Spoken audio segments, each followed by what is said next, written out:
Ya, jadi jangan ada yang takut lagi, bang, saya pinjamnya pinjol raksasa bang, pinjol resmi semua dan segala macam. Anda asal lebih dari 3 aplikasi, yang salah si pinjolnya, bukan Anda gitu loh. Aturan itu dibentuk untuk dipatuhi oleh pihak aplikasi. Ada resiko fatal gitu loh. Anda gak usah memikirnya, nanti bang kalau kita nggak bayar, DC datang ke rumah. Emang kalau disuruh Anda membayar duit Anda, semua itu tidak ada gunanya teman-teman semuanya gitu loh. Ngapain Anda kuasakan dengan segala macam? Anda mau ngapain? Anda ini tidak mampu bayar, tidak sanggup bayar, duit Anda nggak ada.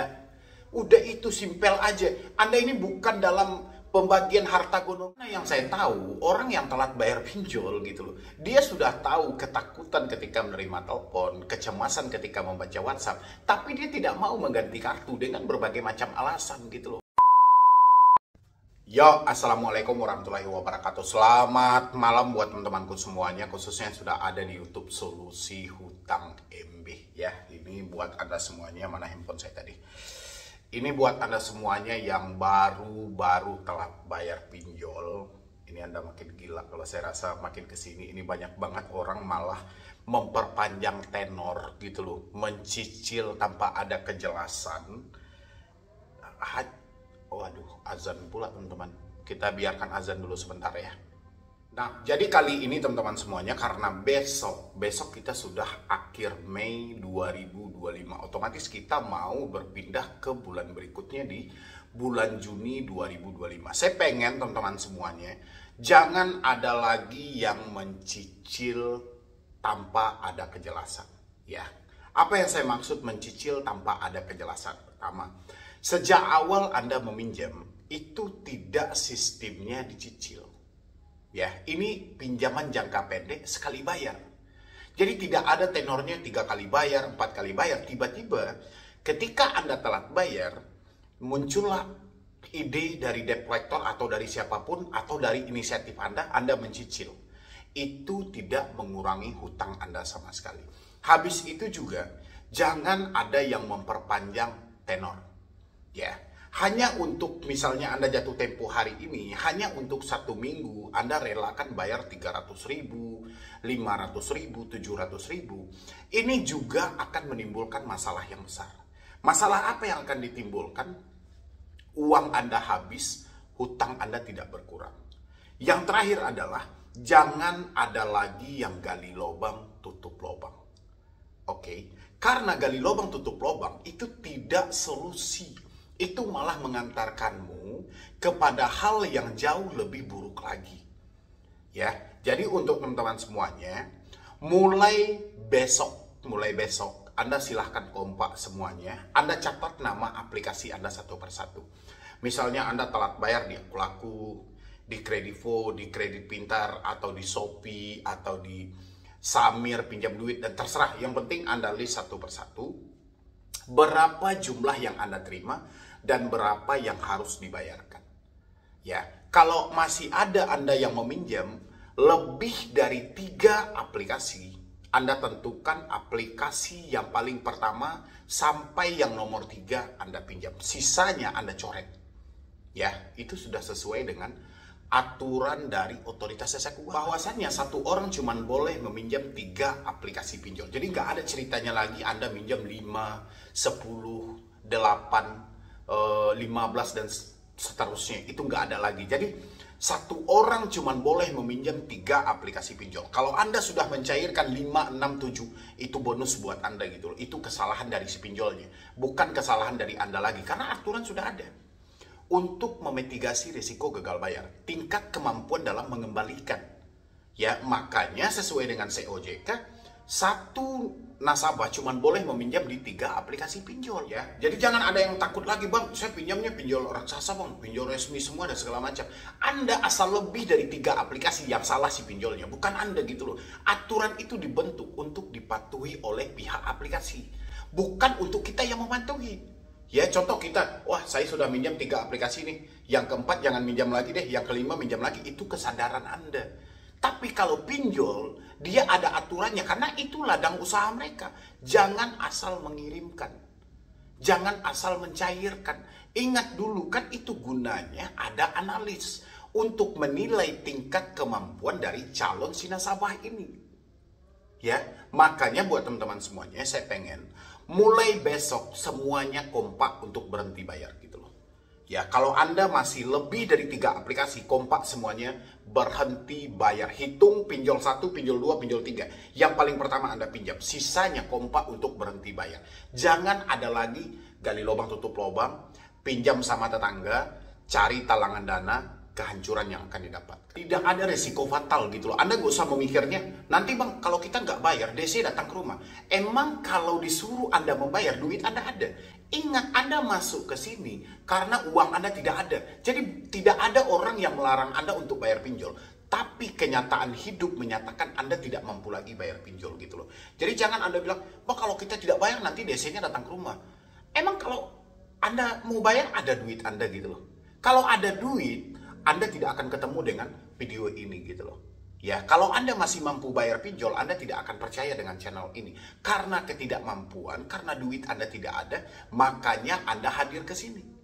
Makanya saya minta supaya Anda lebih tahu soal aturan itu, bagaimana aturan yang telah dikeluarkan OJK, bahwasanya satu orang cuma boleh meminjam maksimal ya 3 aplikasi pinjol.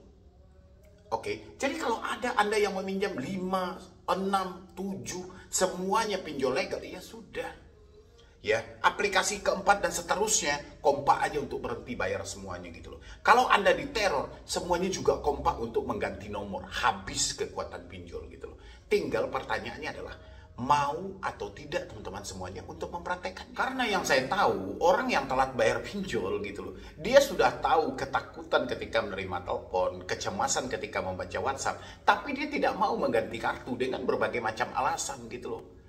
Ya, dengan inilah itulah, padahal sumbernya semuanya ada di situ teman-teman semuanya. Makanya saya ingatin selalu sama Anda, jangan lagi mencicil tidak mengurangi hutang, memperpanjang yang hanya menambah hutang, dan habis itu gali lubang tutup lubang.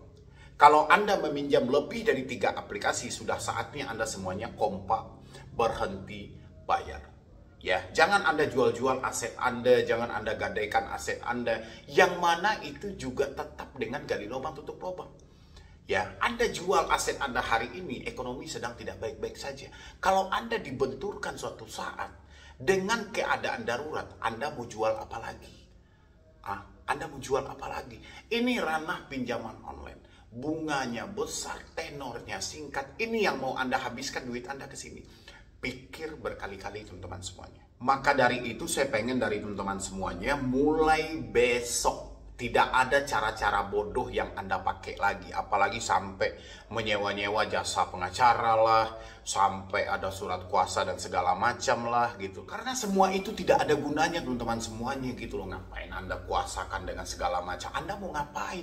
Anda ini tidak mampu bayar, tidak sanggup bayar, duit Anda nggak ada.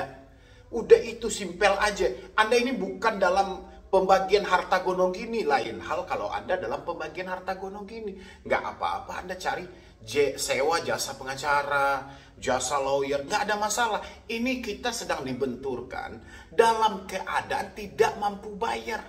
Tidak ada anggunan yang ada di sana gitu loh. Ngapain Anda hambur-hamburkan uang? Ya, jasa lawyer itu tidak murah.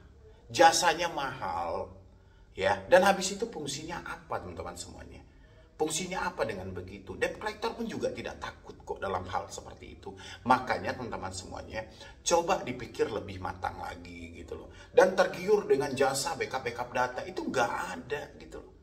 Ya, habis itu jasa hapus data, itu makin nggak ada. Yang jelas hari ini, berdamai dengan diri sendiri, ambil keputusan yang tepat, hentikan segala bentuk pembayaran yang tidak sehat. Silahkan Anda bekerja, silahkan Anda berusaha, kumpulkan uang Anda, negosiasi. Itu baru benar, itu baru tepat. Tapi kalau Anda masih ranahnya gali lubang tutup lubang, habis itu jual-jual aset, gadaikan aset, cari pinjaman di bank, dan segala macam, ya sudah, ini hanya bom waktu yang akan menunggu pada akhirnya Anda akan miskin semiskin-miskinnya. Ya, pinjol ini yang dipertaruhkan hanyalah harga diri Anda. Ya, Tapi itu sebenarnya kalau Anda sadari, tidak ada yang dirugikan dalam diri Anda. Justru dengan Anda terjebak di pinjaman online hari ini, itu membuka peluang besar untuk orang sekitar Anda supaya dia tidak juga terjerumus dalam pinjaman online. Ya, Anda sebagai contohnya. Oh, ternyata pinjaman online seperti ini ya. Ternyata pinjaman online seperti ini ya. Secara tidak langsung Anda telah memberikan efek positif buat orang sekitar. Anda telah mengingatkan, telah mewarning mereka dengan kejadian nyata yang Anda alami. Jadi nggak usah Anda terlalu, wah data saya disebar, saya malu. Nggak ada gitu loh. Nggak ada yang rugi dalam diri Anda gitu. Tetap melangkah maju, tetap jalan ke depan, semuanya akan baik-baik saja. Oke teman-teman semuanya, saya tidak mendengar lagi ada besok yang masih nambah-nambah hutang, yang masih mencari pinjol yang gampang cair, pinjol yang aman untuk digalbay. Jangan ada lagi Anda cari.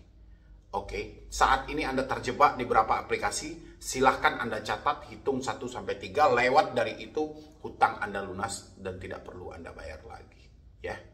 Nah, ini harus hati-hati teman-teman semuanya yang mengalami telat bayar atau tidak mampu bayar di Shopee S-Pinjam, yang mana katanya Shopee S-Pinjam akan segera menurunkan FC lapangan ke rumah untuk menjemput tagihan langsung. Begitulah curhatan dari teman-teman saya yang selalu masuk ke dalam media sosial saya seperti di Instagram ya.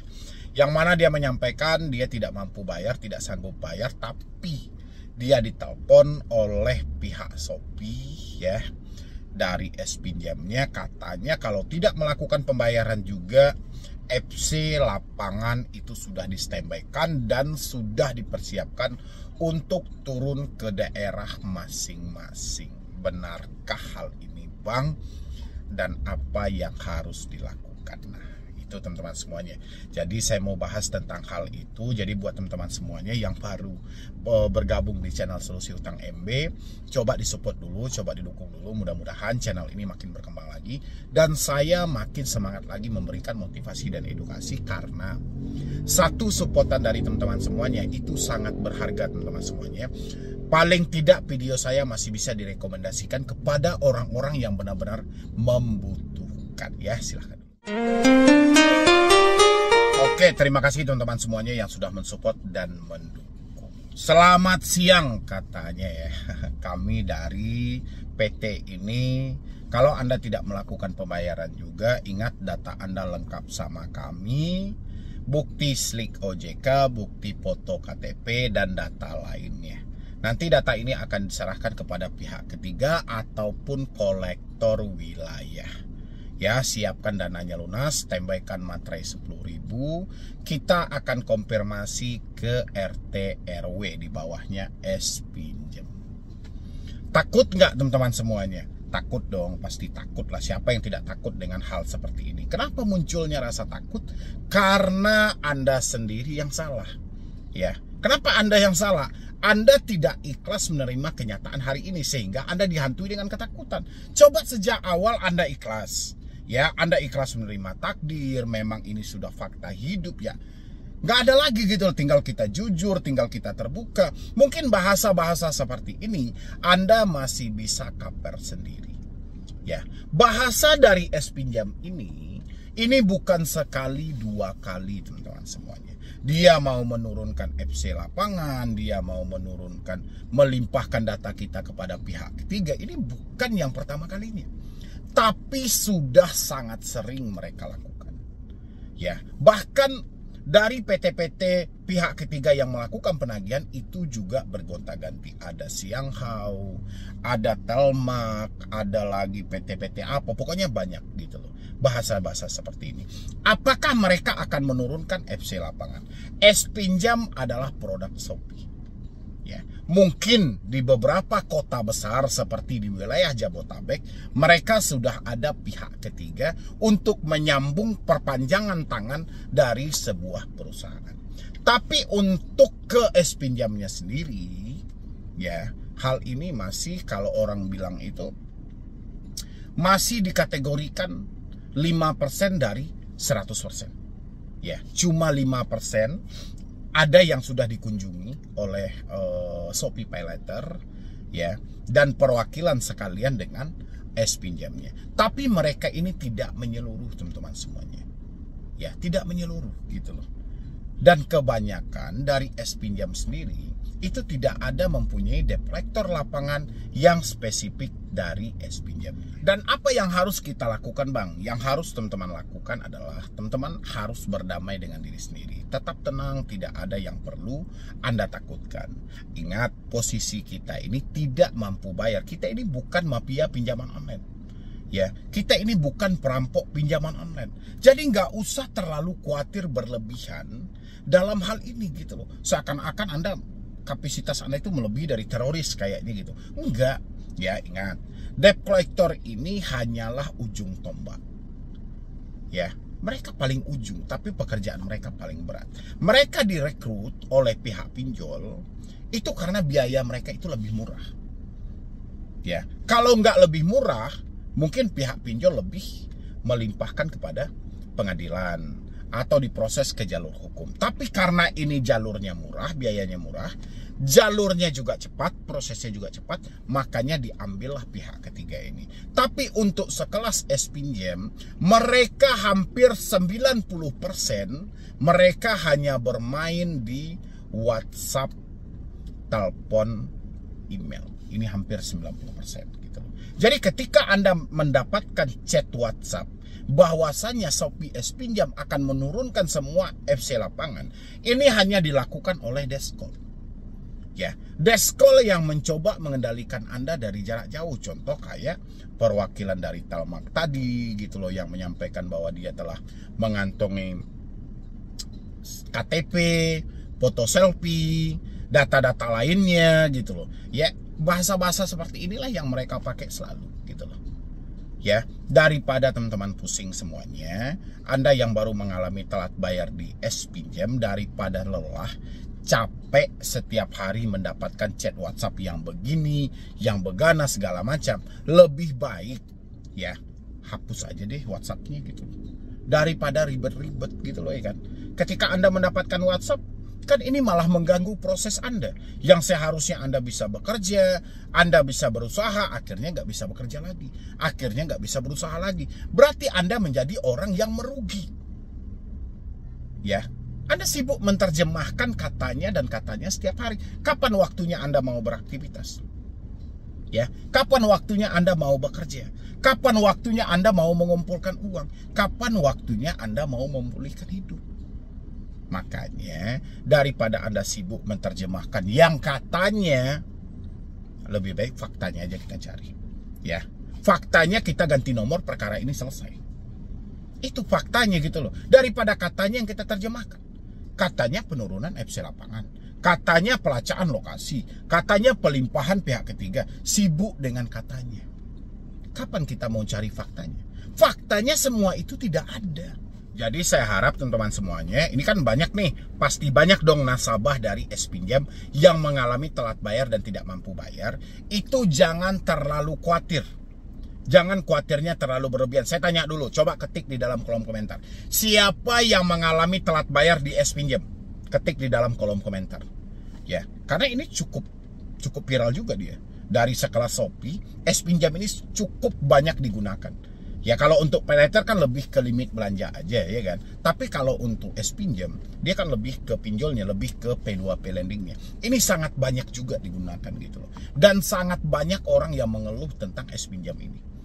Ya, yang dikeluhkannya ya hal-hal seperti itu. Kalau nggak nuansa-nuansa hukum, pasal 12 sekian, 13 sekian, pasal 37 sekian gitu loh, pasal pidana, pasal perdata, itu yang disampaikan oleh pihak Shopee, macam-macam yang dia sampaikan gitu, padahal faktanya nggak ada. Oke teman-teman semuanya, jadi kalau ada Anda mendapatkan chat misalnya Shopee S-Pinjam akan menurunkan FC lapangan ke rumah menjemput tagihannya langsung, tidak usah terlalu diterjemahkan. Masuk kuping kiri, keluar kuping kanan. Masuk kuping kanan, keluar kuping kiri. Nggak usah kita simpan dalam pemikiran kita, oh dia akan datang, begana begini segala macam. Nggak usah Anda terjemahkan, yang rugi diri Anda.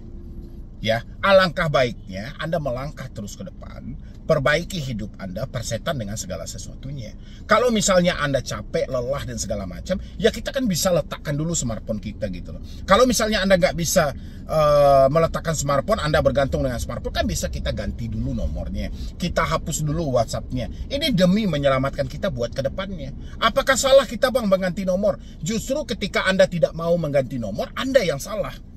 Sudah tahu Anda ketakutan gara-gara ditelepon, ketakutan gara-gara di WhatsApp, ketakutan gara-gara di email, tapi Anda tidak mau menghilangkan sumber ketakutan. Berarti Anda yang salah. Ya teman-teman semuanya, mudah-mudahan dengan sesingkat video yang saya bikin ini, itu dapat membantu teman-teman semuanya, terutama Anda yang mengalami telat bayar di Shopee, S-Pinjam, dan PayLater. Ya, terutama untuk yang di S-Pinjamnya aja gitu loh. Jadi teman-teman kedepannya jangan berpikir yang aneh-aneh lagi. Satu-satunya risiko yang Anda dapatkan, kemungkinan besar 90% kemungkinan besar nama Anda akan tercatat dalam skor kredit bermasalah. Ini risikonya. Ya, jadi sekian dulu dari saya, Medi Browning.